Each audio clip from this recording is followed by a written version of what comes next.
Recently, obviously, we've had a lot of news about Doge. And I think one of the biggest things we've heard was the whole USAID.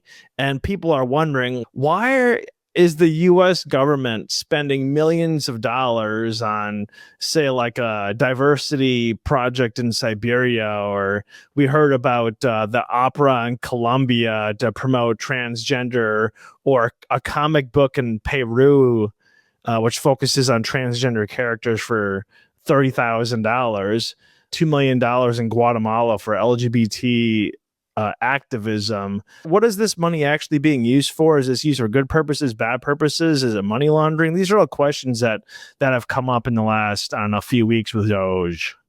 Yeah, without a doubt. Yeah, it's kind of funny because a lot, I think, with Doge and people involved, Elon Musk and others, have kind of condemned USAID as being a group that promotes Marxist ideas, that promotes a lot of left-wing ideas. And you see, obviously things like diversity, social justice, things like this are correspond with the left and sort of in that world, right?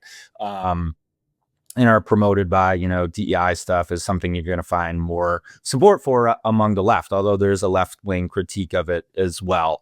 And but USAID has really been has two kind of prongs, or maybe three these days. I mean, it started out as an arm for economic development, and there's no denying that there were political aims behind it. Kennedy justified the creation of USAID to stop the spread of communism. Now it's, you find people saying it's Marxist, this is that. It's so funny because, I mean, Kennedy was very explicit about this too, that it was about helping low-income countries, poor countries, countries in the third world, what was then termed the third world, see that there was a different sort of development path than the path offered by the Soviet Union, because that was in some ways an alluring model of development for low-income countries, because they saw that Russia went from Soviet Union, countries in the Soviet Union went from being mostly rural countries with very little industrialization to becoming electrified and industrialized and all the rest of it. And that the Soviet Union was willing to work with them and didn't really care about, if there was a dictatorship. And the US, also worked with a lot of anti-communist dictatorships. So they were searching for allies. And this was, USAID was created as a way to combat anti-communism. Now, certainly people on the ground that were involved in programs, agriculture, were motivated by, into the present, are oftentimes motivated by different purposes, humanitarian instincts, things like this. So a lot of the early USAID was very much focused on economic development, food assistance, agricultural assistance, vaccination programs as well, measles, smallpox, things like this. In the 1990s, what it did was get into more political aid or democracy promotion. It was similar to a lot of the critiques today about, the economic program. Some saw it as being a charity, as being a handout, as it being a giveaway. People like Jesse Helms were very critical. So they brought USAID in line with foreign policy ideas. So, no longer would it be the case that it's just supplying economic support to a country. But if that government was not very friendly with the US, then USAID should be working to undermine that government. And so, in recent years, because you find the end of USAID being celebrated by both people on the right and the left. People on the left are saying that USAID was a tool of imperialism, and that many of these programs, of which are documented in my own research on Venezuela, you can see that they were designed to try to undermine and get rid of particular governments in Cuba, Bolivia, in Venezuela, also in Eastern Europe too, in Belarus, Georgia, Russia. There's a lot of funding. So when you see some of these programs, I think, supporting, kind of these diversity initiatives, gender rights, indigenous rights, what have you. I mean, I think some of those programs are about cultivating goodwill on the part of the US, cultivating what people say is soft power. USAID, a lot of these organizations, they put out a call for grants, and people will submit, say, well, I have we have an exhibit in the library on, indigenous art, or we have some musical dance, whatever that we want to support. And this isn't something that just the US does. I mean, a lot of countries will, if you travel abroad to low income countries, my wife is from Albania, for instance, you go around the country, you'll see a lot of, Italian, Albanian, Italy funded this park, and so a lot of countries they try to cultivate goodwill, they try to cultivate allies, and they do that in different sectors, so in Venezuela, one of the ambassadors had this baseball diplomacy where he would give out baseball gloves, or they'd finance English language training. And so, I mean, it's hard. I guess in recent years, maybe with the rise of DEI, in academia and elsewhere, I guess they've moved into perhaps financing some more efforts focused on gender and trans rights and things like this. Seeing them as kind of probably goodwill gestures that demonstrate that the U.S., cares about populations abroad and all this type of thing. So I think it's really about that. I mean, it's a cultivation of soft power and trying to cultivate allies and say that, look, the U.S. is this beneficent country that's, we're not stingy, we care about you, and that hopefully that trickles into governments and the people and, so that's what I would say why, you're going to see programs like that abroad. And it's all about cultivation of goodwill in those kinds of programs. I've read numerous of your articles, and prior to the kind of like the Doge talking about USAID, I never heard of NED.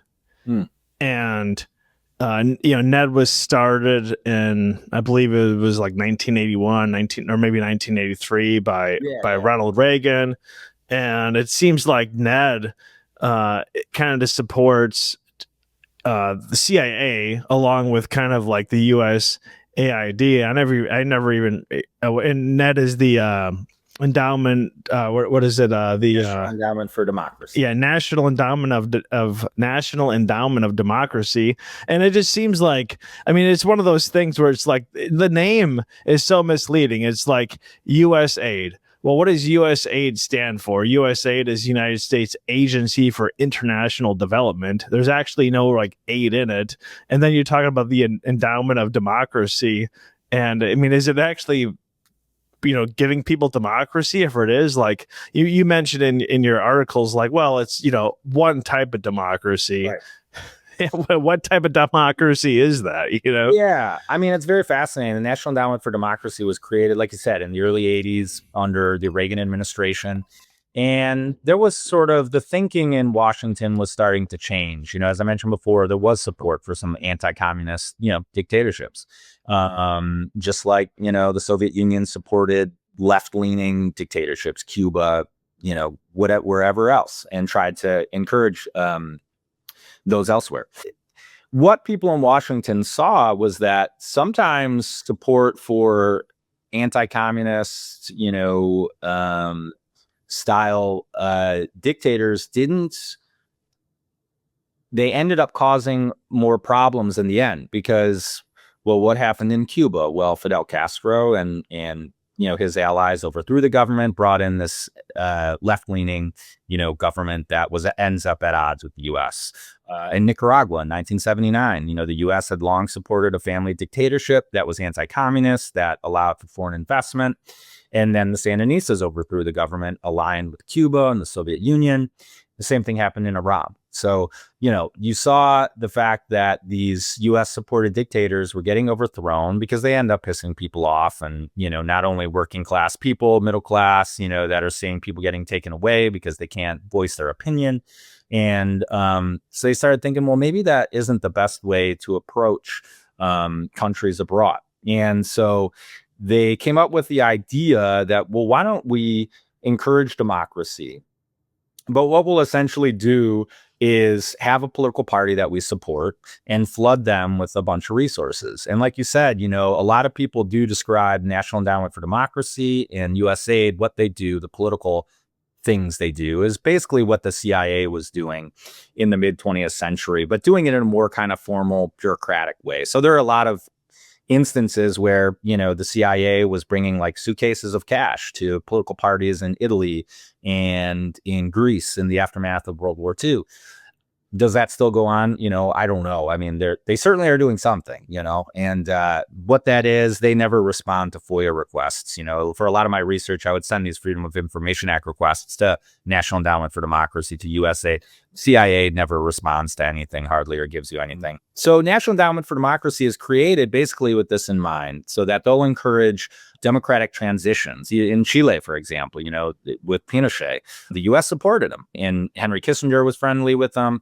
But then in the 80s, going into the referendum that took place, which, do you want to have Pinochet here or not, and whatnot, the U.S. was supporting this transition away from Pinochet, at least an election, which resulted in his loss and then democracy coming to Chile. It was encouraging this in the Philippines, moving away from Marcos, and elsewhere. And basically, that's sort of the game plan of the National Endowment for Democracy and USAID, is that they'll often have a particular set of political parties that they aren't giving suitcases of cash to, but they are providing them with a great deal of resources. So they'll run all these types of training sessions. They'll bring campaign organizer from, Republican or Democratic Party that comes down, and they will lead these sessions where they, where they'll tell them instruct them on how to talk to journalists, build a political platform, talk to youth voters.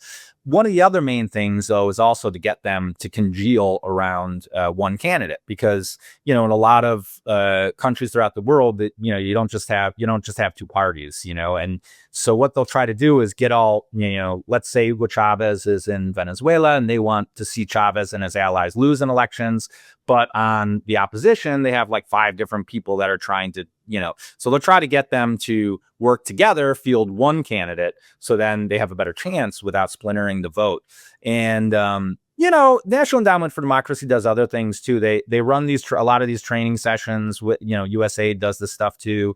But they'll also finance, NGOs, nonprofits abroad, things that, groups that monitor elections or monitor attacks on journalists, get out the vote drives, some of these goodwill gestures, supporting an indigenous rights group, supporting a, rural movement, and provide them with funding. So, some of it, like we were saying at the beginning, I mean, when you invoke the CIA and all this sort of thing, it sounds nefarious and what have you, and some of it is definitely designed to undermine governments abroad, and basically, at the end of the day, it's flooding groups that the U.S. thinks is good in positive, and flooding political parties with resources. A lot in recent years they've been working with like information technologies, social media, Facebook, running trainings, how to use those to reach out to voters, and so that they can best compete at the ballot box. So, it's not just like throwing money per se, like the CIA did, but it's trying to help them so they can best compete at the ballot box. It's kind of like a slow game, I guess you could say, as opposed to financing an overthrow. It's more of playing the long game, of cultivating support for particular groups. Tim, you're talking about playing the long game. I mean, I read a lot of like geopolitical books just because I find it interesting. And it seems like basically after World War II, these countries did not want to go to war again. We didn't want to have a World War III, especially once you had nuclear weapons, because World War III would probably be the last war, as everyone would be incinerated in this nuclear fireball or whatever. And so we went from basically hard power to soft power. And it kind of seemed like at the soft power forefront was the IMF, the World Bank, USAID, NED. And now with Russia, Ukraine, that's kind of complicated things. But it just seems like now, like, especially now with social media, where they're funding like different social media and rap, or I should say USAID is funding different social media rap stars and things like that. Like, they understand how social media plays into all this. I just feel like all this stuff that we see that you're like, oh my God, I can't believe this, is probably just like a government psyop, whether that's from China, the US, Russia. I mean, name some country with a shit ton of money that can play these games. Oh, yeah. I mean, a lot of it is optics and trying to change narratives, find Saudi Arabia now that's partnering with like WWE to bring events to their country, and try to have all these visuals that we're now this modern country that hosts these events. And that's the thing. It's like the U.S. isn't alone in having intelligent, people that are collecting intelligence abroad. Russia, China, Venezuela, Cuba, France, Germany, all these countries have intelligence officers who their job description is to find out what's going on in the world and how they can have the best position of their own. And yeah, I mean, there's a lot of financing. China finances has lots of television stations in Latin America, and that somebody from sort of a corresponding Africa unit had contacted me some time ago. Russia, of course, RT had their news. The U.S. has Voice of America, which is abroad. It's basically and everybody would say a lot of this is ultimately they produce a lot of propaganda to try to share a narrative abroad about how their country is beneficent and good, and how because people they're looking for allies throughout the world. Venezuela would do a lot of this with when they were flush with oil and oil prices were through the roof.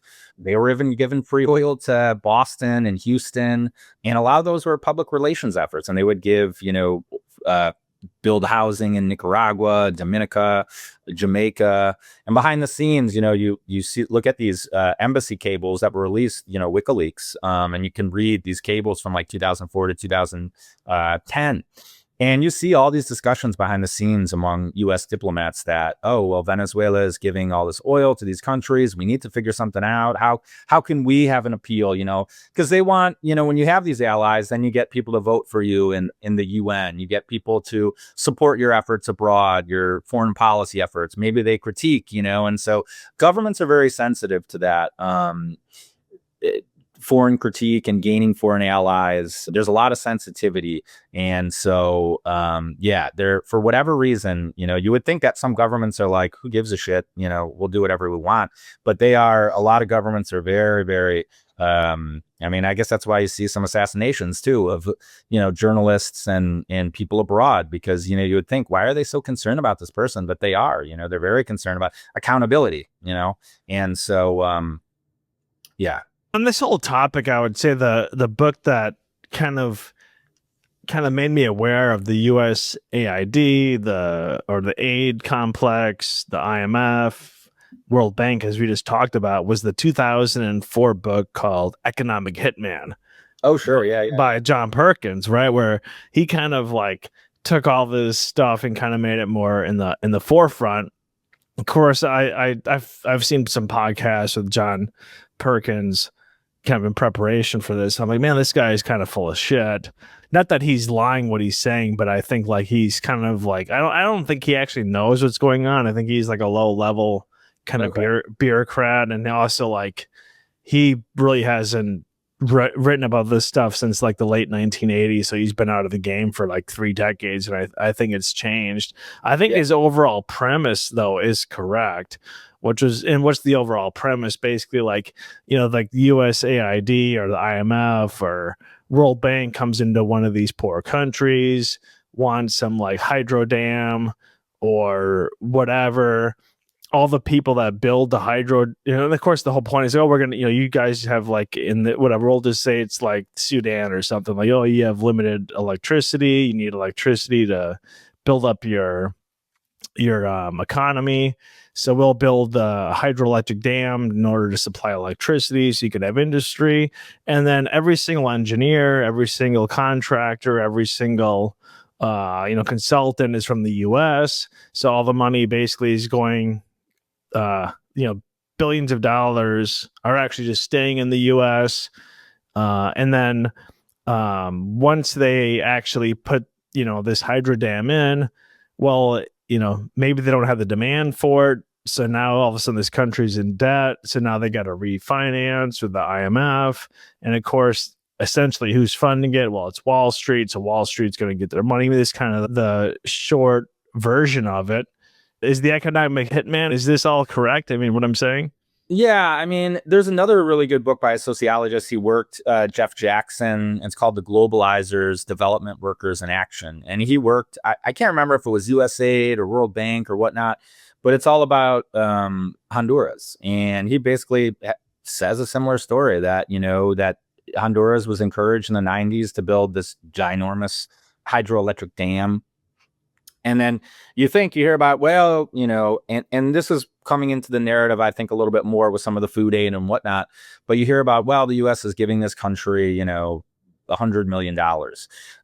And it sounds like it's a giveaway, right? But the reality of the situation is, the whole aid industry, a lot of the money, a lot of people argue that are critical of the aid industry from the left, will say that all that money ends up not benefiting the country. It ends up coming back and benefiting the U.S. because you get all these, like you said, contractors, engineers, agricultural scientists. And then now a lot of people are talking about, the farm aid, how now we have food imports that are rotting because a lot of, and to say nothing of the workers themselves on the ground, and Jackson talks about, a lot of these workers who live abroad, maybe not in every instance, but a lot of people, I mean, if you're getting paid in American dollars and you're living in Honduras, he talks about how some people have maids, they have this, that, they're living a very nice life. And some people, that's kind of how they live their whole life. Some of these career diplomats, or foreign service people, they go around country to country and they, get this earnings from the US and they live, very lavishly. But yeah, I mean, I think that the U.S. has moved away from a lot of these large scale programs. They've kind of got into ideas of micro lending and smaller projects. You see China that's getting into more of these big projects. In Venezuela, there was a lot of projects that they would embark on and then they wouldn't even get finished. So like housing, rail, but in some countries, they build opera houses, they're getting in other rails and all these types of things. But, yeah, I mean, I think that one side of that story that is not, I mean, there are benefits to people that live on the ground too in places in Honduras or Africa or wherever else. There's technocrats there who are benefiting from this process as well. There are politicians that are there that are benefiting from this process. Hey, look, we got all this money from the US to build this huge development project. We're doing well. Isn't this a great thing? Then people make money too on the ground off these things. There are local, that's sometimes I think there can be this idea that the U.S. is kind of controlling everything, but there are people on the ground that have their own incentives to work with the U.S. They might get some finance. It's not all U.S. contractors coming in. They got to work with some people on the ground, and countries can tout this as we're bringing in money from the U.S. We're bringing in money from China. I think that yeah, a lot of countries, the IMF, particularly at the end of the 20th century. A lot of governments took out a lot of money, loans, like you were saying, Wall Street, all this type of thing. And then, then basically it hit the fan, and the money came due. And so the IMF came in and was like, you have to make all these cuts. You have to do all these types of changes. You have to put less money into education and healthcare. You have to cut a lot of, try to get rid of a lot of government workers to free up some money to pay back the loans. And so, I think that there are people with probably different perspectives on this. Some think that was by design, that they, there was this big conspiracy to rope these countries in to da da da da da. I think it was probably a little bit more serendipitous and step by step than that, because yeah, banks want to get their money back. It probably would have been easier if Mexico could pay the money back, and so, but yeah, I think there's definitely truth to the way that, people from the IMF historically strong-armed and made,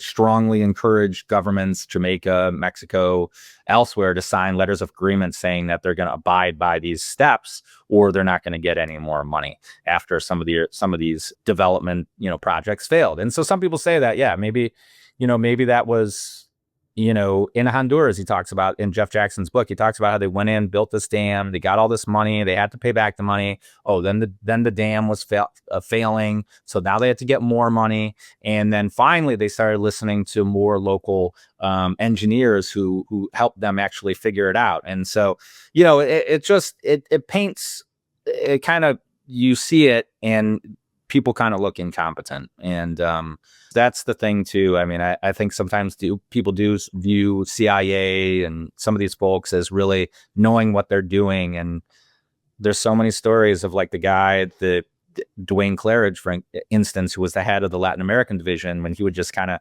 sit in his armchair and get drunk on gin and like conjure up these plans, like put mines in the waters off Nicaragua. And then, so many of these things backfire, and it's like, yeah, a lot of things come out looking very incompetent and not great. So we're just kind of taking the whole economic hitman John Perkins, kind of finishing this thought. And you've Tim, have done a lot of research on Venezuela, and Venezuela obviously has a lot of oil, and so it seems like the IMF came into Venezuela in was it I believe it was like 1989, whatever. Mm-hmm. And basically what John Perkins would say is that they would give these countries this massive loan that they would never repay, but then that country would have to have collateral. So in the case of, say, Venezuela, the collateral would be oil, or oil rights, really, more so than anything. Yeah. And then basically the country would default, and then the services would be cut to the citizens as they have to pay this IMF bank, which will not, is not going to cut you a deal, essentially. And if they cut you a deal, well, there's probably going to be more strings attached to it. I mean, so as someone that's actually studied Venezuela, significantly, what would you, again, and this is just an example, I'm not exactly sure 100%. He's saying this in other countries, but yeah. I mean, that happened in Venezuela. I mean, that was like in 1989, like you said, that was a big turning point in Venezuelan politics. I mean, I think a lot of Venezuelan historians of Venezuela, people focus on politics, would trace pretty much the roots of today back to 1989 and the IMF getting involved. You had a president who ran saying, I'm not going to work with the IMF, Carlos Andres Perez, CAP. And he said that, I'm not going to work with the IMF. I'm not going to work with these global banks. I'm not going to do any cutting. Then once he was elected, he did work with them. And the result was that one way they were trying to free up money to pay off the loans was getting rid of gas subsidies, energy subsidies. In Venezuela for years, it was just amazing because, gas would be like a penny. And so people in Venezuela came to internalize that, this is our resources. We shouldn't be paying, this is our, gift or what have you. But cutting those energy subsidies, what happened, people went to work, and then they found that the prices for at the gas station were higher.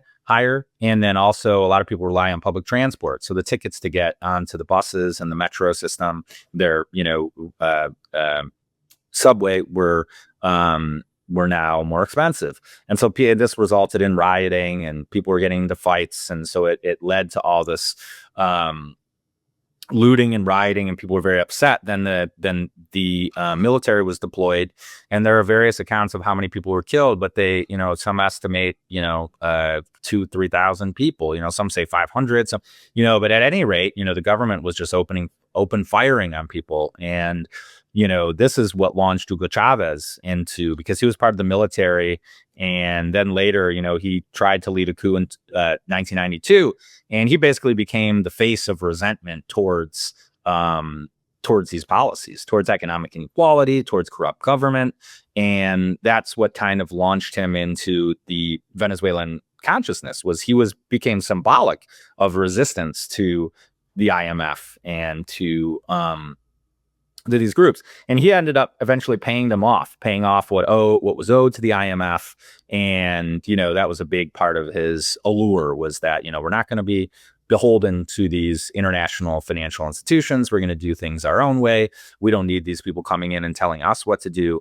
And so without a doubt, that sort of uproar that took place, and there was other things, because food subsidies went away, there were riots in Argentina, elsewhere, with a lot of dismay, the pendulum's always swinging back and forth, and in that instance, people were very upset with the austerity and the cuts, that were going on. Now today, people are celebrating the cuts in the U.S., whatnot, and so it's some, of course, it's controversial, but things just always are swinging back and forth, I feel like. We're talking about the IMF, the World Bank.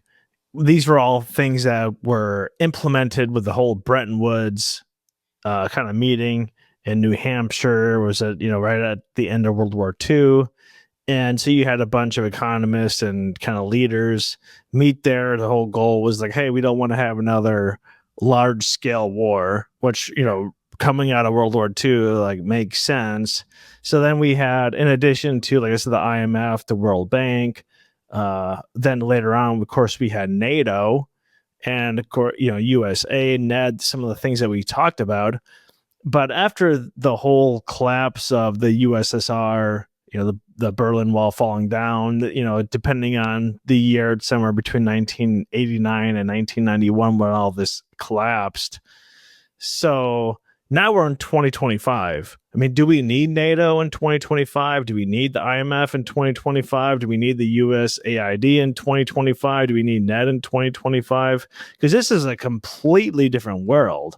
The world that all these programs were implemented in basically was end of World War II, Korean War, Vietnam War. Once all these things kind of ended, the whole world, right? It's just a different polarity, so to speak, right? Or maybe I'm wrong.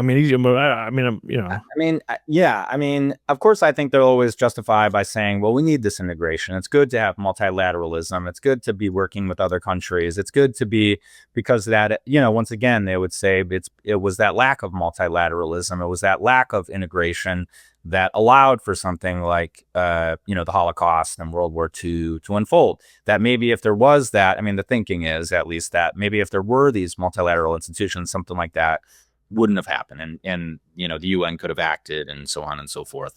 So I think that's always going to be there. People say that about NATO as well, and I'm no expert in European, what have you, but I know that is out there, that now we have the end of the Cold War. So why do we have this institution, and that's the same thing, I would say that in my, it's funny because that, the end of the Cold War was supposed to be, there was this idea was the end of history, right? That whole Fukuyama thesis that now that the Soviet Union's over, and North Korea's in shambles and Cuba and this, that, the other, there's not going to be nobody is going to pursue socialism or communism, And then you find, in Latin America, Bolivia, Venezuela, Nicaragua, other countries that are sort of flirting with the idea, Brazil and others, that you have this left-wing kind of boom that takes place. And then it's like, well, how are we going to justify undermining these governments? And so you still,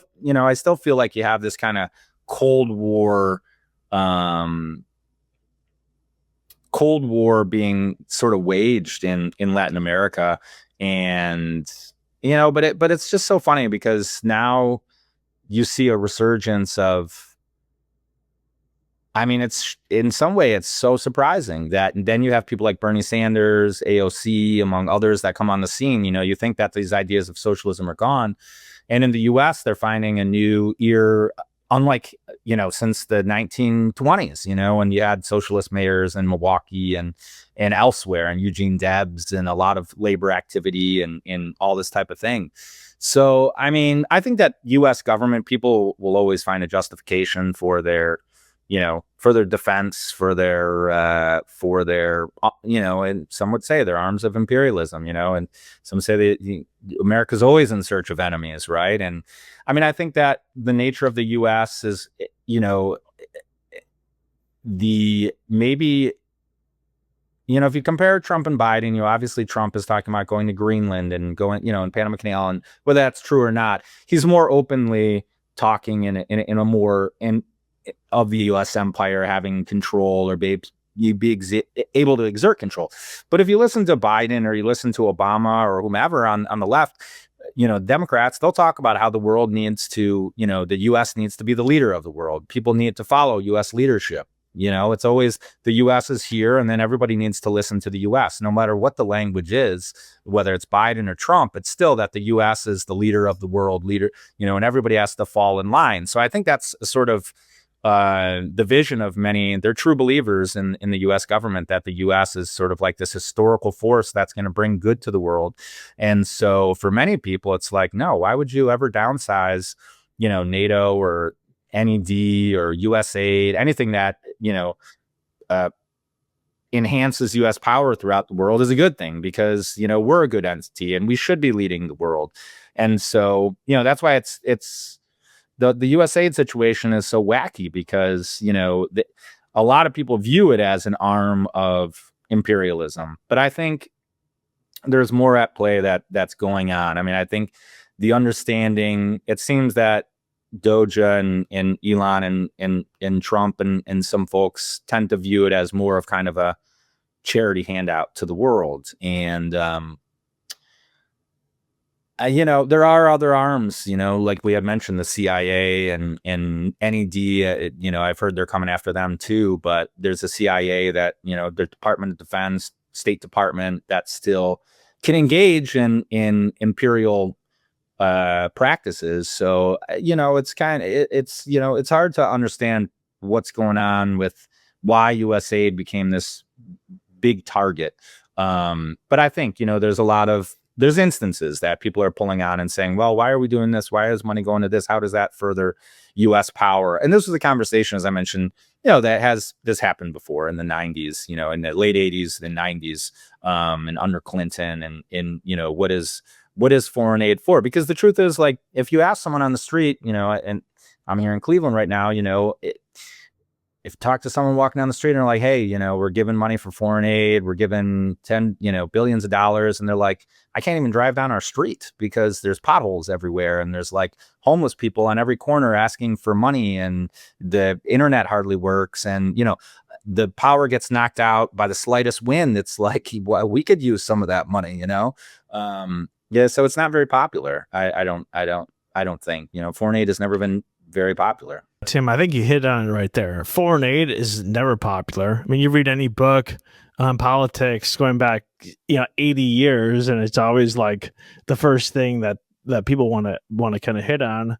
But I think you also kind of hit on some points, though. I mean, I think the question is ultimately, is this foreign aid actually meant to be aid, or is it what the USAID is, which is United States Agency for International Development? I mean, you read, books on geopolitics, they always kind of say, like, you want to keep every country unstable. You want to create this instableness, because if you like the Middle East or Africa, whatever, if they're all unstable, they're never going to be able to create like this hegemon. So if you're top dog, if you're the US, is it easier to keep innovating, keep being better, to keep your hegemony, or is it easier just to, punch below your weight, right? And I think it's, well, I mean, we all know it's easier to punch, below your weight, right? But then I'm looking at like where people are talking about like, oh, like this money's just being wasted, where it's like, $1.5 million in Serbia for workplace diversity. All this money spent on transgender stuff. Well, if you're in Guatemala and you're spending $2 million for LGBT activism, that's a country that's heavily Christian, heavily conservative, and all of a sudden now you're throwing in this LGBT stuff. I mean, now all of a sudden now you're creating instability. So to me, like, is that money being wasted, or is that money being well spent? I would dare to say that it's, I mean, depending on how you're looking at it, if you're looking at it as we're creating instability within this country, it's probably $2 million well spent. Yeah, I mean, they've become, so many of these organizations have really become, it's interesting to see a lot of the criticism and where's the money going, because they have all their benchmarks, when I would look at stuff from Venezuela, they would always, everything needed justification. We're doing this, we've done this, we've reached out to X amount of people and X amount of political parties. They said they're going to do this. They're running these candidates for this election. Now we're helping them. There's a lot of auditing and accounting that is going on. And, I'd be interested to see that how that gets justified. How is it that they're justifying, workplace diversity in Serbia, or LGBTQ issues and in Guatemala? And maybe that was just because these ideas maybe have gained more prominence in the US and more acceptability. I don't know, I'm not sure, I mean, at the end of the day, like I said, I mean, I don't think it would be necessarily they get justified because we want to create instability. I mean, I don't know, maybe some people think like that and don't put it down on paper. My guess is they probably think that they probably justify it in terms of in somewhere Guatemala, maybe that LGBTQ individuals are under attack, they're being oppressed, and therefore it's incumbent upon the U.S. to help people provide some sort of education. In Serbia, maybe, there's longstanding issues. As I mentioned, my wife's Albanian. There was, of course, long Milosevic and things like this. Or maybe it has to do with gender, or, I don't know, ethnicity, gender. I mean, they put out calls. And yeah, in recent years, and I was on a mailing list that would often, so I could see the calls, and there would be things like we're soliciting submissions from people who want to advance LGBTQ rights around the world, who want to, there's probably stuff about like race and ethnicity. And yeah, you'd have to see how this is getting justified. I mean, I think it's all generically good. As I mentioned before, I think it's probably goodwill to demonstrate that the U.S. is a force for good throughout the world. But I see what you're saying, about Guatemala, that there's a lot, it's very, like Venezuela, many parts in Latin America, gay marriage is not legal in many places. There's, it's not, so there's all these legal challenges. But I imagine people in the US would probably say, well, yeah, but, we need to ensure that everyone's protected abroad and everybody is safe, and that, maybe our funding in Guatemala is helping raise awareness about sexual minorities. And it's a good thing that we are doing this, because then you have Putin over in Russia, who's promoting this kind of, traditional kind of masculinity and not making life safe for all their citizens, whereas we are, and so, but yeah, it's hard to parse, and because that is rather new, I think, a focus on gender rights. No, I mean, that's long been a thing. Women's rights, women's involvement in XYZ training, holding workshops for women to get involved in politics and this type of thing abroad. But definitely, I think, in regards to sexual minorities would be a new thing.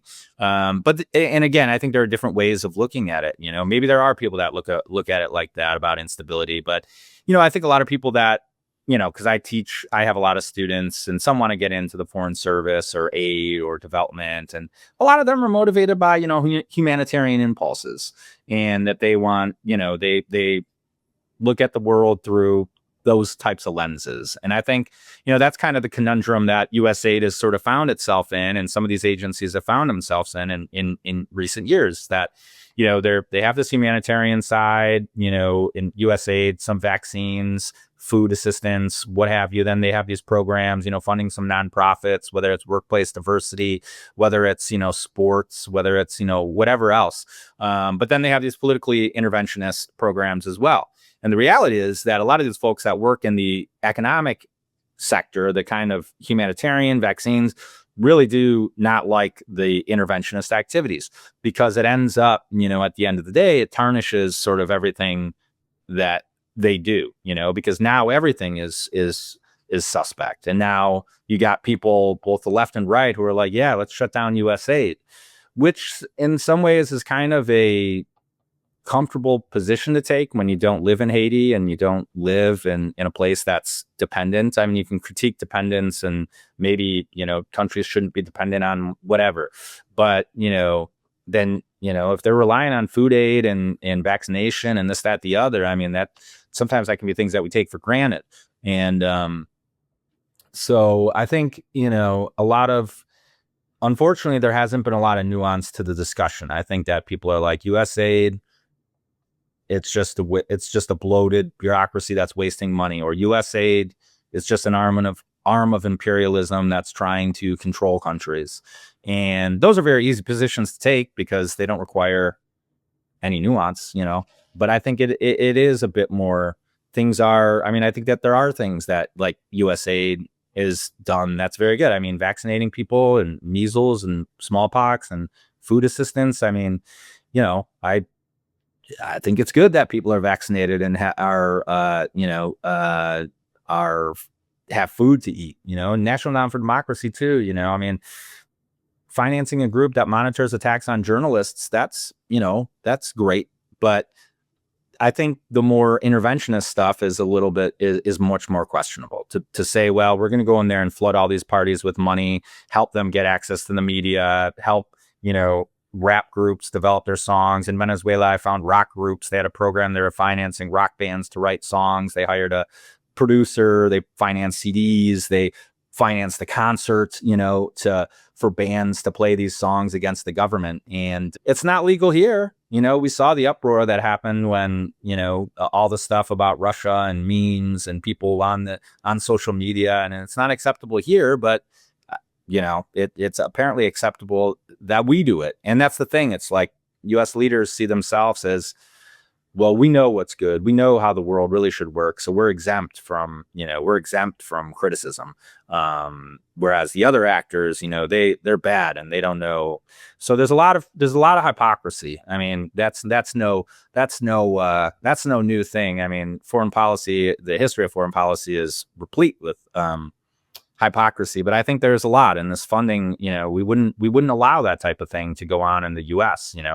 And so it's really it's rife with hypocrisy. Finishing up on the kind of the LGBT stuff was just that. I mean, look at like in the U.S. Look at any poll that talked about like the swing states during the Trump election, and the reason that Trump won was because of the whole LGBT issue, where a lot of people didn't want their daughters playing against biological men.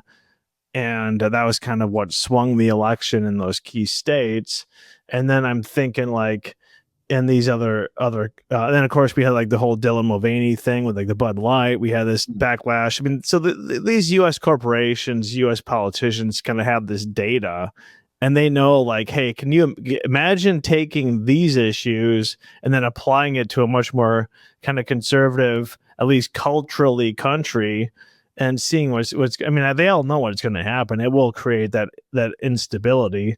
So, I mean, I guess I'm not saying that is the reason, but it seems plausible is all I'm kind of saying. Yeah. And I mean, I guess one thing you could say, and some people, is that the U.S. has a long history of trying to push its views, push its values.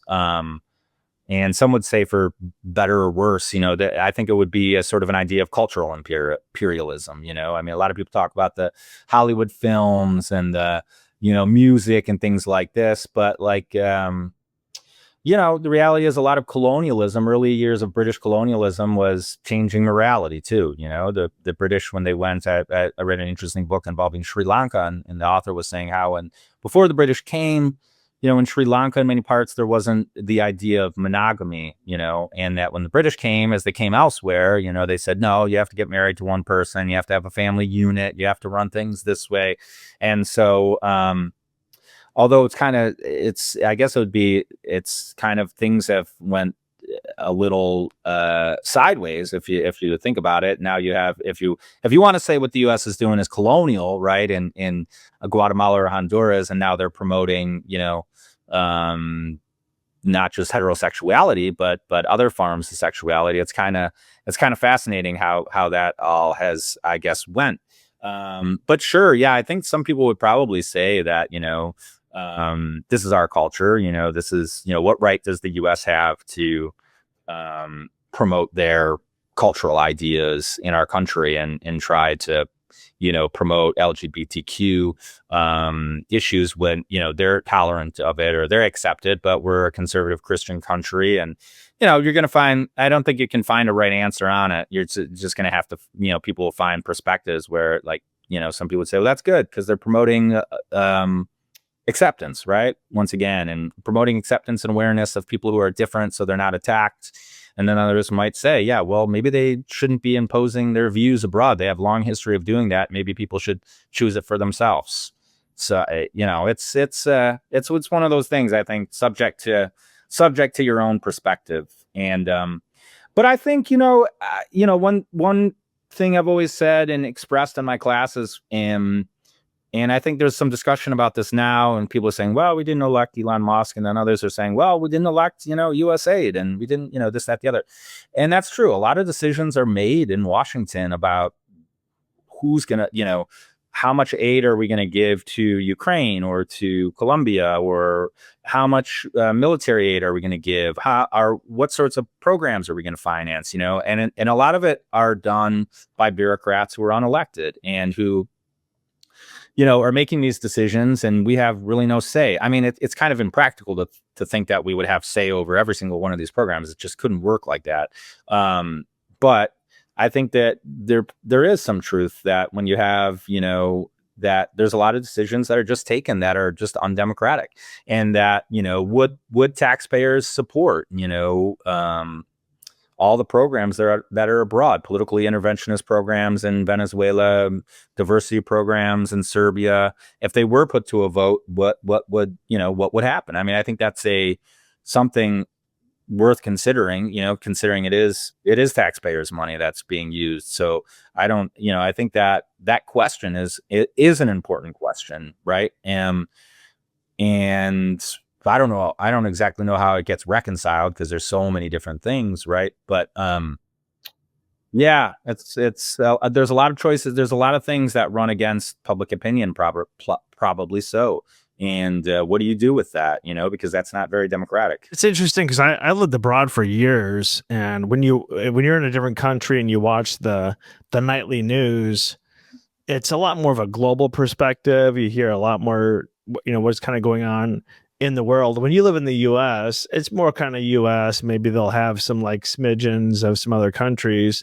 But I think, like, at the very least, whatever your political leanings are in the whole Doge thing, is that at least it's making people aware that there is actually, at least in the US, a greater world out there. Like the decisions that, it doesn't matter who's president, whether it's Trump, whether Harris got elected, when Biden was president, when Obama was president, is that they're actually making real decisions. Like, we have drone strikes in Syria. We have like a lot of stuff going on that these people are making decisions on. And when you're, in your house in Chicago, wherever, and you're complaining about, eggs being $4 or $5, I mean, there's people in other countries that are just trying to, like, not die. I mean, it's a yeah, no, and that's why I think it's a hard thing to wrestle with, because a lot of people are dependent on USAID abroad, food, as I mentioned before. And, there's all sorts of food that's sitting for places like Haiti and elsewhere, where you have some people that are very, destitute, very dire conditions. And I think that it's important, like you said, to think about the perspective of others, because I think it's very easy to flippantly, make comments about the world, and people in the US do that and say, oh, well, whatever, one way or the other. I think that people can sort of have a position, can forget that sometimes they're sitting very nicely in Chicago or wherever else, Florida, California, and that things look a lot different abroad, and maybe food and water, clean water, and things of this nature are not as accessible. And and like I said, drone strikes, there's a lot of defense spending. Allegedly Doge is going into the Department of Defense, Pentagon, this, that, the other. I think a lot of people on the left for years that's what they often point to, excessive military spending on weapons, on military bases abroad, and asking, why are we doing this? Why do we have, hundreds of bases abroad? Why do we have all these weapons that we end up not using? And so, yeah, I mean, I think that there's just a lot of these critiques lingering, that, in recent weeks, I guess, have actually bubbled up to the surface, and with people talking about, how are we using our money, and from both sides of the political spectrum. One of the biggest things people are concerned with Doge is how much graft is going on. So we'll just say, the $2.5 million in Vietnam to get more electric vehicles. This is just kind of an example. So you don't have to take this specifically, but just kind of, Sure.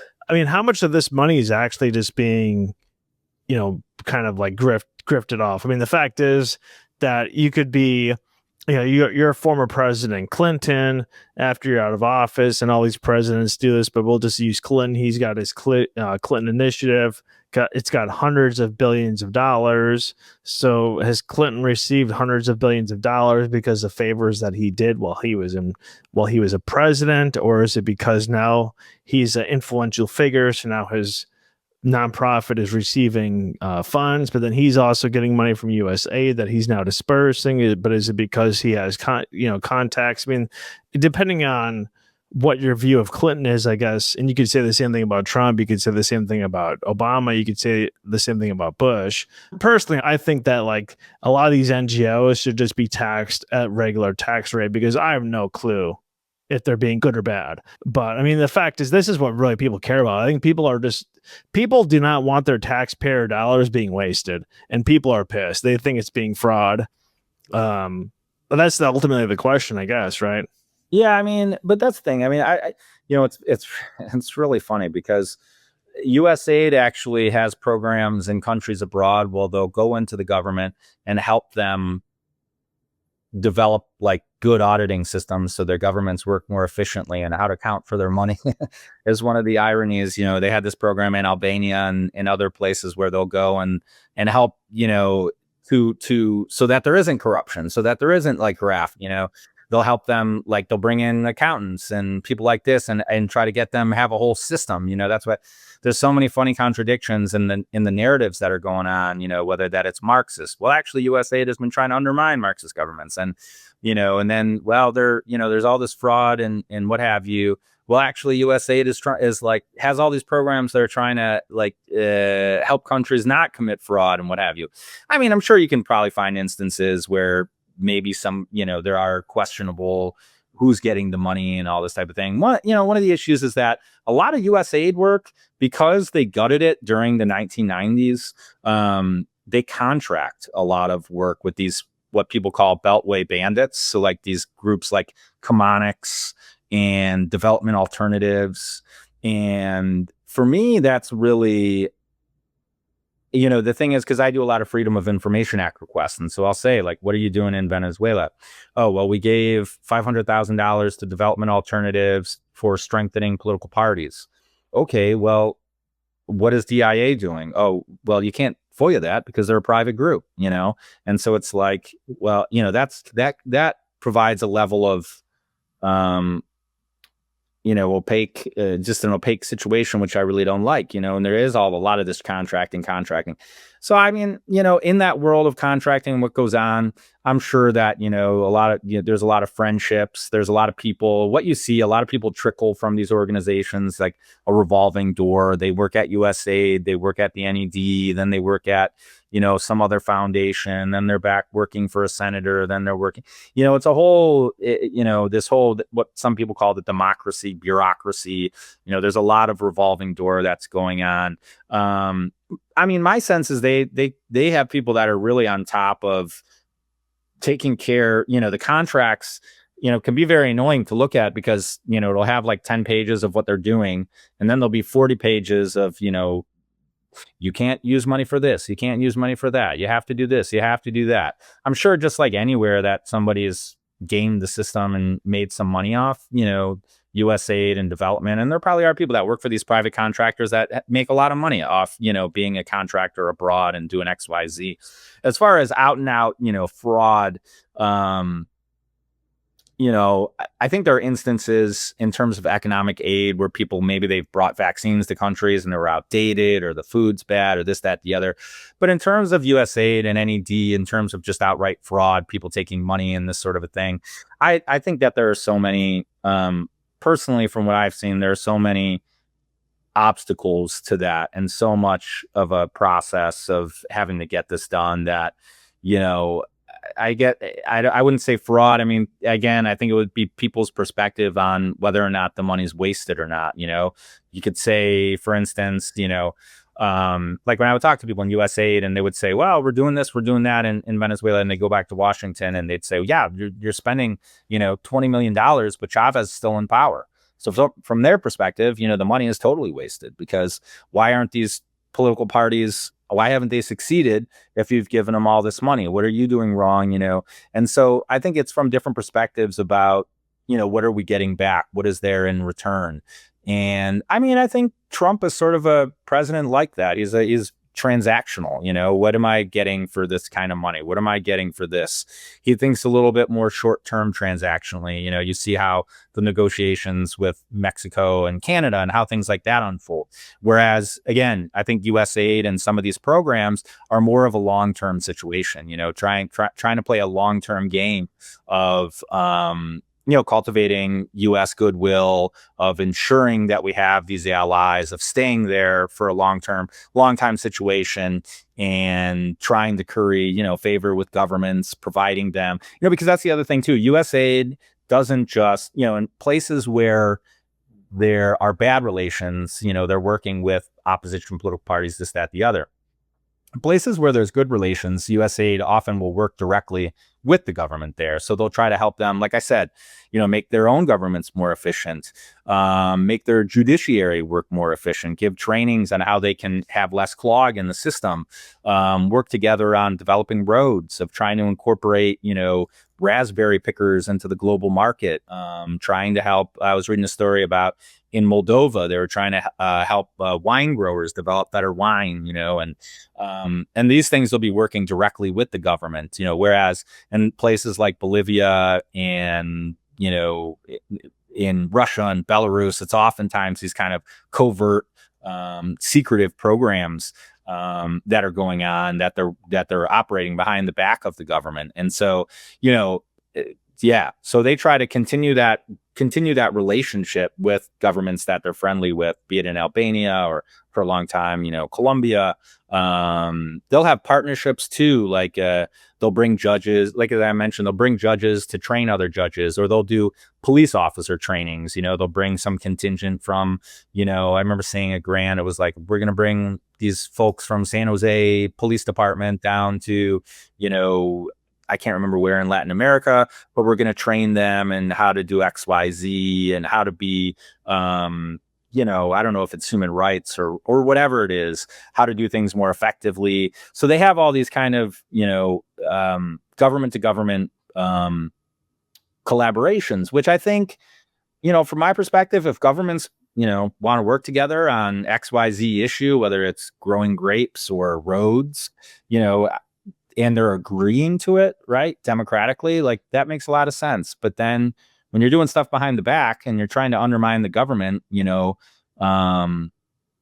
that's when things get a little bit more questionable in terms of, is this okay, to undermine a democratically elected government because they're not going to follow U.S. leadership. And so, and those instances, I don't think that, I don't agree with that sort of interventionist behavior.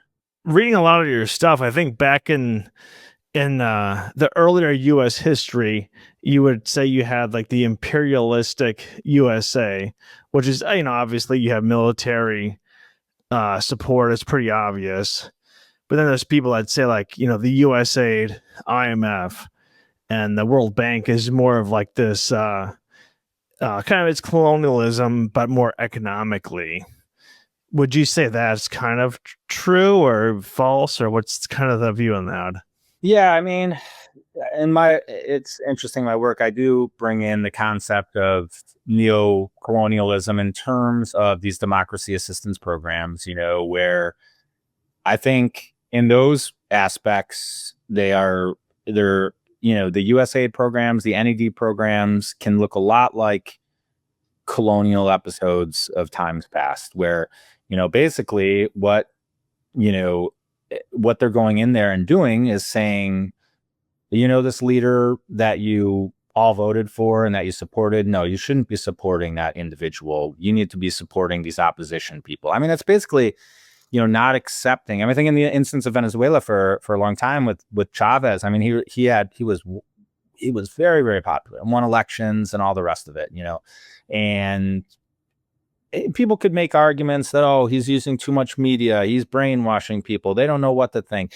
But then at the end of the day, a lot of that is very like colonial kind of language, that because Venezuelans were voting for this guy that the US doesn't write, oh, they must be brainwashed, they must be stupid, they must not know their true interests, and it's up to us to go in there. And this is how they would talk, and in when I would interview former ambassadors, people that worked at USAID, they viewed it, because the people of Venezuela voted for Chavez, they didn't know what their true interests were. So it was the US duty to go in there to show them what a real democratic leader would be, or what real democracy is. And that feels very kind of colonialist, because you're basically saying, yeah, all these people are stupid and we know better.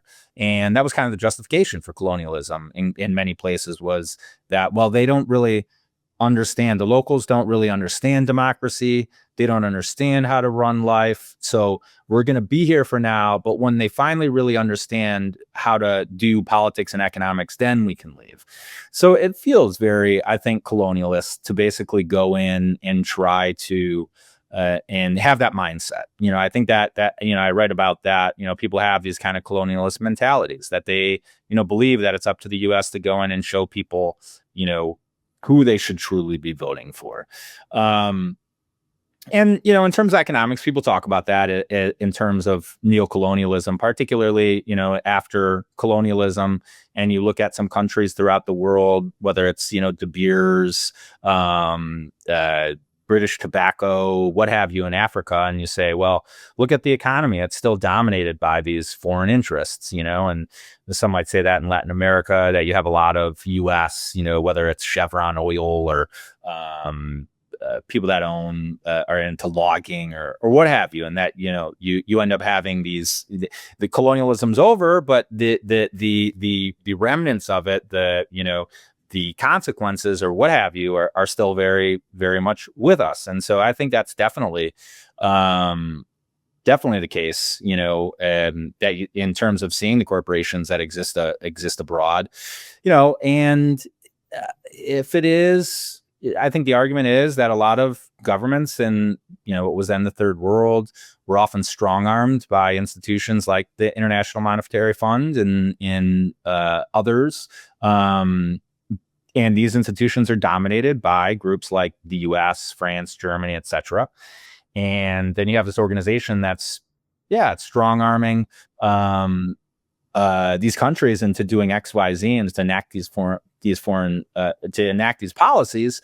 It can look a very colonialist, basically saying, no, you're going to listen to us, you're not going to have any say in this, and or we're not going to help you anymore. And because that whole, I think the argument is, and I think it's true, a lot of the power of particularly Western European countries, but also the US too. But much more nakedly, and they had all these colonies, United Kingdom, France, Germany, and they benefited, greatly from these colonies. That's why they had them, to economically benefit, and so that's why they sailed all around the world, and that shaped the world, so they were at an advantage, in the post-colonial world, and built up a lot of wealth because of their activities, and whether it was getting lumber or minerals or what have you. And so you see the remnants of that. And so I think there's no denying, that the world is shaped by the process of colonialism. Why is it that a lot of the former colonial powers are still some of the richest countries in the world, and have a lot of power, whereas the countries that were colonized Some of them are very destitute and in very dire situations. So I think there's no denying that. And I think there's no denying that, the US, and people would say this too, when I would talk to people in Venezuela for NGOs, and because it's not only the US that has these, USAID, there's, British, the Department for International Development, Sweden, CETA, and a whole host of Ireland, Canada, so I would talk to groups, NGOs. I would interview people that work for some, and they would say, oh yeah, we take money from the US, we take money from Canada. And many people would say though that, yeah, the US has this kind of paternalistic where they want us to do X, Y, Z, and they're kind of trying to tell us what to do. Whereas Canada and Sweden, aren't as aggressive in that sort of way. And then there were some organizations in Venezuela, they don't take money, NGOs, human rights groups, because they say that the U.S. has long been a violator of human rights. And they reference, activities in Central America, support for dictators. And they say, we're not, as a human rights group, we can't take money from the U.S. because the U.S. hasn't always respected human rights. And so, yeah,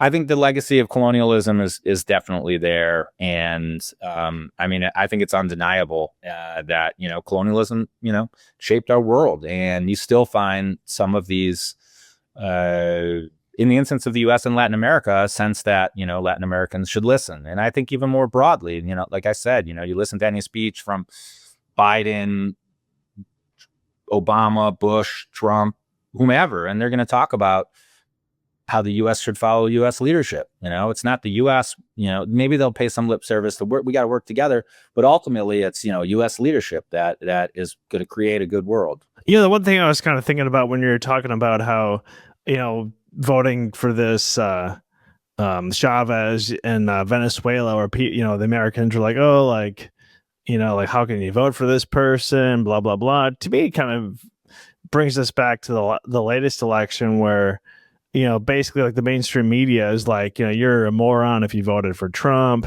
You had, Hillary Clinton say you're deplorables if you voted for Trump. They say you're a racist, you're a bigot if you voted for Trump. And, like I was kind of looking at like the media, the number one rated show in our news program in America is David Muir on, what is David Muir? I think it's ABC, but he's got like 8 million views. The highest rated program on CNN. Or actually, take that back. Not the highest rated program. The entire primetime evening of CNN is 500,000 views, and every episode of Joe Rogan has 14 million. And so you're kind of like telling these people, like, "Hey, you're a piece of shit," and then they're just like, "What?" So then they kind of like, okay, like, we're not going to listen to you. No one wants to be told they're a piece of shit. So then you listen to an alternative news source, and you get a different kind of perspective. I see a lot of these Democrats that, to me, they still don't seem to understand why they lost the election, and it seems pretty obvious to me. Yeah, no, I think that dovetails completely. I think there was a complete lack of trying to understand why Chavez would have appeal, on the part of U.S. diplomats. Their understanding was often, oh, they got to be brainwashed. They're a frenzied mass. Chavez is fooling them. It's like, no, why don't you talk to them and see why? Because they're human beings with a mind, that can make up a mind for themselves. And, there's a reason. And that's because there was a long history, things we talked about, long history of corruption. Economic situation was bad. Chavez came along and he had an answer. He said, that we're going to not listen to the banks. I'm going to, provide a lot of things like healthcare and microwaves and, all throughout the years, subsidized food, subsidized the rapist stores, you name it. And that's why people supported him. Of course, there was the anti-imperial, we're going to take on the U.S. We're not going to listen to the U.S. That has resonance.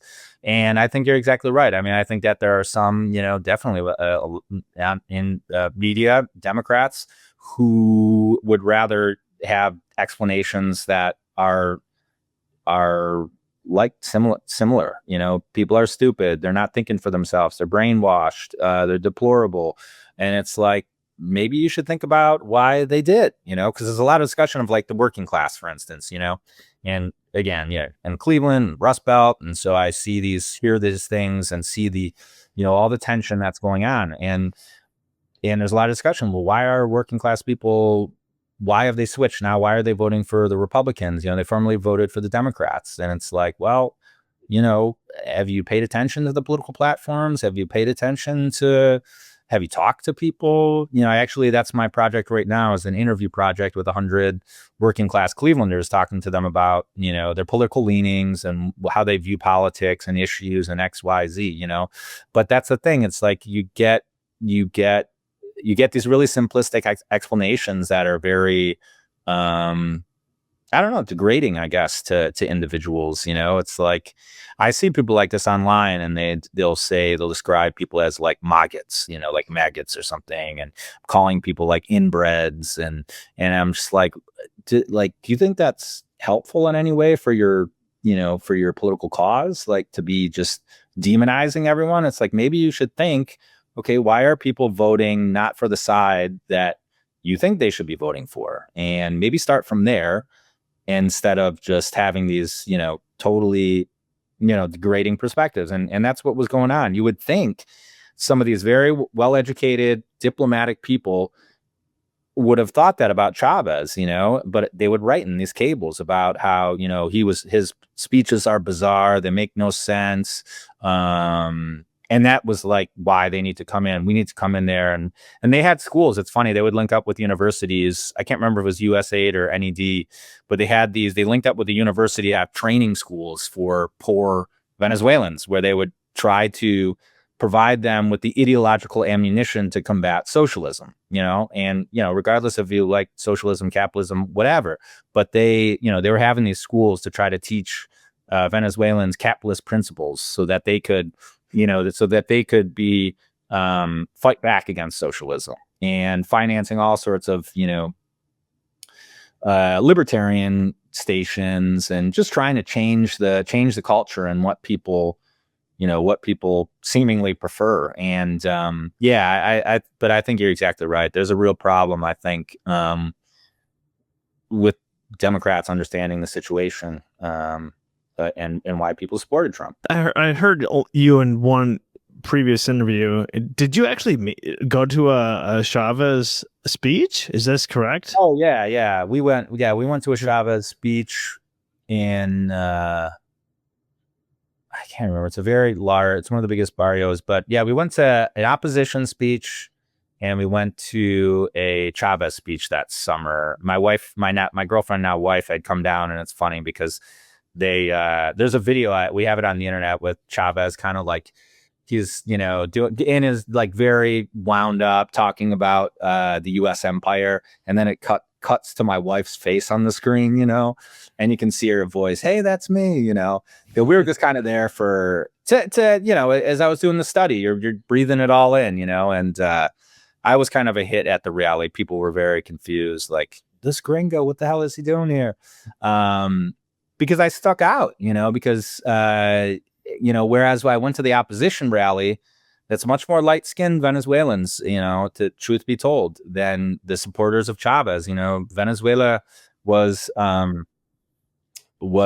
slave, was slave-based society like the U.S. And much like the U.S., much like in Cleveland, Knoxville, wherever, a lot of the poor neighborhoods are darker. And I stuck out at a Chavez rally, did not stick out at an opposition rally, because you have a lot of light-skinned folks who trace their lineage right back to Portugal and Spain, and so that's how it would be in town in Caracas. If I was in the poor section, people would honestly gawk, and then if I was in like the area with the malls and this, that, and people wouldn't even look twice. They would think, maybe he's here on business or whatever else. But so you find a lot of class, race class dynamics similar to the U.S. you find in Venezuela and in other Latin American countries. And so that was probably a year before he died. He was very bloated. It looked like he was on a lot of, I say that just to say he was probably on a lot of steroid type medication. But he talked for like 3 hours, so I don't know. He still was going. But it was an interesting experience that whole summer, because they were gearing up for the election. Timothy Gill, just kind of let us know where people can find you, get a hold of your book where you talk about Venezuela. Yeah. And then secondly, just leave us with a final thought related to this podcast or whatever you want to discuss. Sure. Yeah, you can find me. I'm on Twitter. I'm on Blue Sky, Tim Gill 924, I think it is. I'm not the 924th Tim Gill. It's just, that's my birthday, September 24th. And I have a book out, Encountering U.S. Empire and Socialist Venezuela, that was published late 2022, University of Pittsburgh Press. And and then have some papers, and that book deals a lot with USAID, NED programs, a little bit of history of these programs and what they've been up to in the Venezuelan period. If anybody finds an article that's paywalled, because, that's how these academic articles are, you're most welcome to send me a message, email me. Otherwise, I'd be happy to send you a PDF copy. I think at the end of the day, USAID, there's a lot of, kind of lopsided views on it, and that I think there's more nuance to what's going on with USAID, and that it is, though, caught between kind of humanitarian but also interventionist kind of CIA-esque programs. And it'll be fascinating to see how this all turns out, and what the ramifications are. And there's all this language that's about soft power and how it will affect, U.S., visions of U.S. and all the rest of it. So thank you so much for having me. My dear friends, that is it for this episode of El Podcast. Once again, if you're not yet subscribed, please subscribe on YouTube as well as Rumble. You can also find us on Spotify and Apple Podcasts, or wherever you get your podcasts from. We thank you all from the bottom of our hearts for watching and listening, and we will see you on the next episode.